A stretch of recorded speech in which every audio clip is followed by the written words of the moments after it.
Hello mga kasisilab! Mag-prepare lang ako ng aking iihawing isda. Ayan. Tilapia.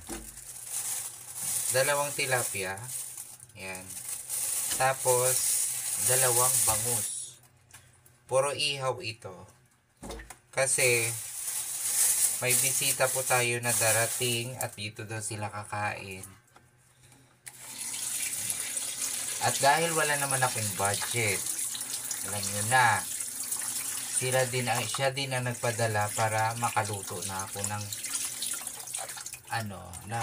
ulam. So mag-iihaw ako ngayon ng dalawang bangus. Ayan.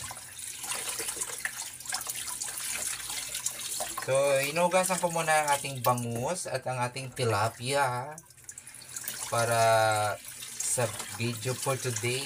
Charot. Ayan. Ihugasan natin muna yung mga tilapia at saka yung bangus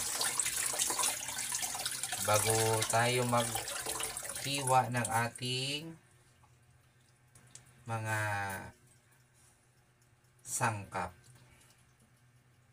Ayan. So ang sangkap na gagamitin ko ngayon ay ang ito, siling labuyo, kalamansi, at ito ang sibuyas dahon, and we have, sana all English, siling green, at saka kamatis.